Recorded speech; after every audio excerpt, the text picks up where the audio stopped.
Este instrumento que quiero que vean está preciosísima, es una flauta mexica del tiempo del Imperio Mexica, estamos hablando de hace 500 años por lo menos. Esta no, esta es una reproducción. Si quieren ver la original, vayan al Museo de Antropología. Y ahí están las bonitas, las de que hicieron los abuelos. Pero ahí nos ves a nosotros como investigadores, etnomusicólogos, viéndolas ahí en el museo, sacándoles esta medida y sin que me dio el guardia porque hay problema. Pero bueno, la intención es que esos sonidos que están guardados en el museo, reproducirlo nosotros y sonarlo.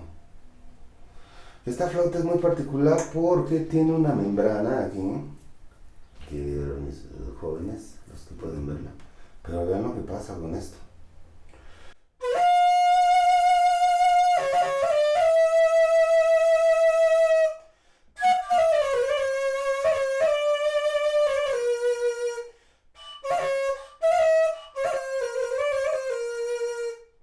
Les voy a mostrar así. Es que luego estamos un poquito lejos. Esta es una ranita.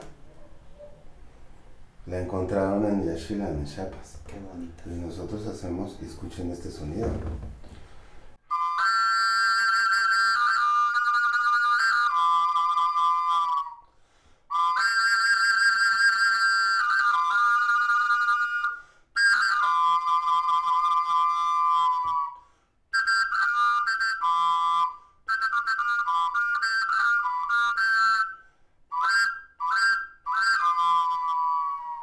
Por ejemplo, este silbatito es mexica. No sé si lo alcanzan a ver. Es un silbato, ellos le llaman de colibrí, el huitzili. Por ahí tengo una copia, uno que me regalaron ya partido en dos, es de Texcoco, de allá de donde estaba en Ixtahualcóyotl, es igualito a este. Y escuchen la potencia, mientras más pequeño es el instrumento, o más agudo es.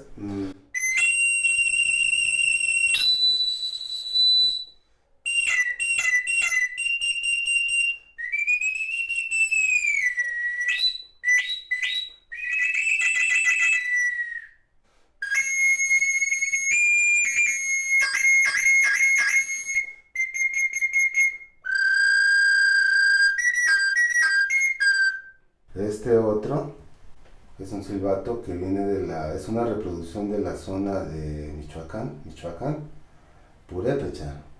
Y allá lo vimos y lo reproducimos.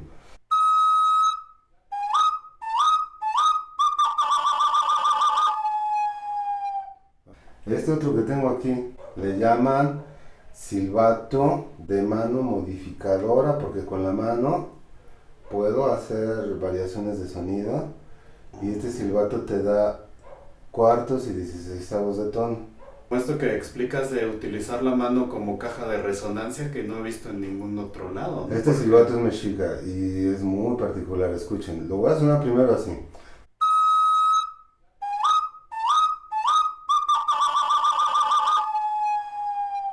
Como un ave.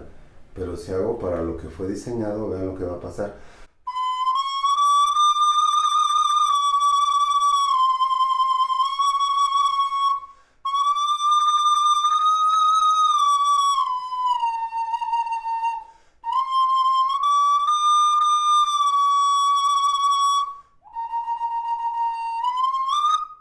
Unos silbatos muy conocidos, este es muy famoso.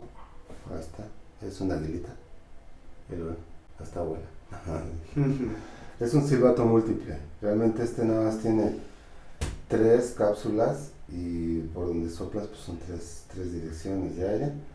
Y la capsulita cada una son de diferente tamaño para que produzca algo parecido como el graznido de un águila. Y suena así.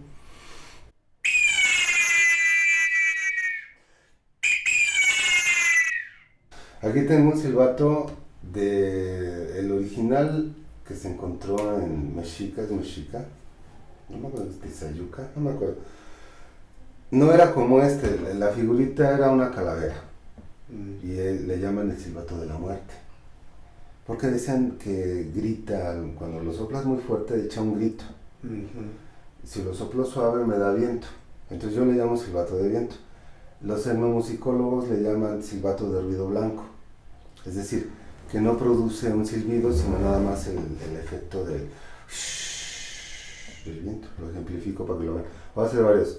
Suavecito, medio, y lo vamos a ver si grita como, a ver si les parece que es como el grito de la muerte. Yo nunca he ido a la muerte, pero dicen que en las crónicas que dice Bernal Díaz del Castillo, que fue uno de los capitanes de Cortés, que estuvo en la batalla con los mexicas, antes de que los mexicas fueran a la carga, empezaban a sonar estos silbatos, muchos de estos silbatos, el tambor sonaba. Claro. Y les daba miedo. Sí, era una intimidación. Sí, porque eran suicidas los guerreros, o sea, ellos iban a... No importaba que murieran en el acto, ¿no? Escuchen el silbatito, vamos a hacerlo. El silbato de ruido blanco, silbato de la muerte, silbato de Ejecatl. Nosotros lo bautizamos ya como Ejecatl Tlapitzali, de Tlapitzali flauta de viento. ¿Vale? Qué bueno. Suavecito.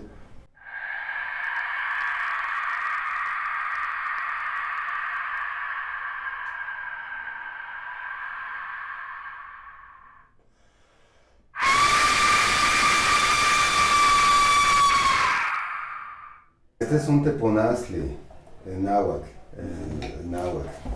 en maya se dice como Cultuncul, y depende de la región, pues cambia el nombre por la lengua que se habla. Pero vamos a hablar en náhuatl, como aquí estamos en México, Tenochtitlán. Este es un teponazli, que la palabra teponazoa habla de ahuecamiento, un tronco ahuecado, pero para mí es más profundo, porque es el término musicólogo, pero ya en la cuestión del uso ritual y ceremonial, este es el complemento del huehuetl, del tambor que se utiliza para la danza, no sé si mucha gente lo conoce. Este vendría siendo como el compañero del huehuetl. El huehuetl se dice entonces que es energía masculina, solar, y este es el de la energía femenina, lunar. Entonces, en nuestra tradición todo es dual. Si no hay día, no hay noche. Hay hombre, hay mujer, si no, no hay vida. Hay luz, hay oscuridad. Y en el caso de los instrumentos no es la excepción. Si le quieres poner así, el huevo es la representación del hombre, de la energía masculina. Y este que está aquí es el teponazli. Es un tronco ahuecado, como se ve aquí. Tiene dos lengüetas, y aquí tengo una, y aquí está la otra. Pero además tengo otros sonidos aquí.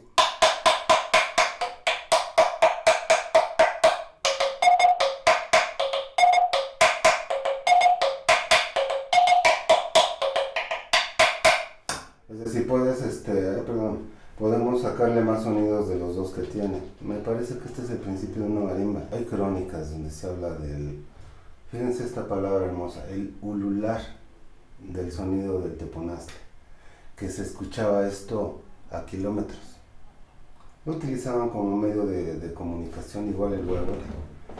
Pero ya en las danzas, todas las danzas deberían de llevar huehuetl y teponazli siempre. Quiero enseñarles esta. Es un quiote. ¿Quiote dónde me voy? Voy para acá, es para acá. Ahí lo ven. Está ahuecado. Quiero que lo vea la cámara. Bueno. Está increíble. Es la flor de agave. Aquí estaban las pencas del agave. Se pueden hacer con maguey, pero el maguey es muy grande. Son trompetas de 4 metros, ¿no? Que sí las hemos hecho, pero el problema es transportarlas. Sí, ya. Necesitas un camión para poder mover eso. Y a veces pues andamos por todos lados. No de por sí está mide un 80, ¿no? Sí, bueno, está... Yo creo que sí mide como un 80. Y es de agave azul. Es la flor que sale, la huecamos. Y en la zona maya están los murales de Bonampak, donde se ven estos instrumentos, se ve que los están soplando, y les llaman hompak, ahí en la zona maya. Inco, tuche, hompak, la flor, la trompeta de flor de maguey o de flor de agave en español. Aquí más al centro no se han encontrado, puesto porque esto es fibra, me imagino que también había, porque aquí hay mucho maguey, o sea, el maguey nos da Claro, el hay pulque, materia prima. nos da el mecate, nos da toda la fibra. Entonces, ¿cómo, cómo la soplaban los mayas? No lo sabemos, se ve que están en el mural soplando, y si lo soplo como trompeta suena así. Va a ser la respiración circular que retomamos de las culturas de allá de Australia, ¿vale? Allá utilizan el didgeridoo, que son ya de madera, me parece que son de eucalipto, muy pesados por cierto, y que las termitas lo ahuecan naturalmente.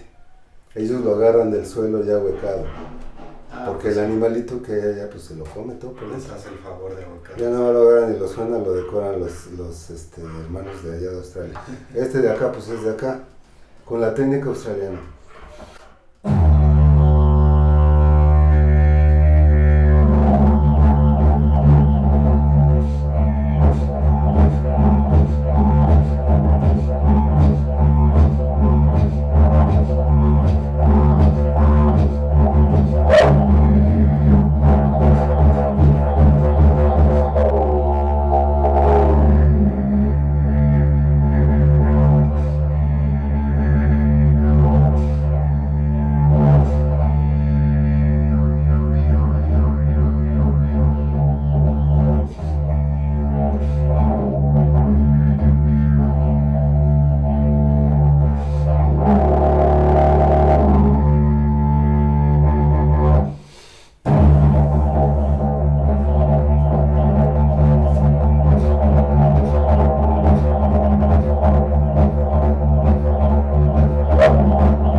Este es de la zona quichemaya. Se salvó gracias a que se encontraron en un entierro. Y apenas lo sacaron. Y está en los museos. Así lo ven en el museo allá en Guatemala. Y la gente no sabe ni para qué es. Han de pensar que es como, no sé, un adornito para, no sé, ponerle ahí un incienso o algo. No, muchachos, escuchen esto.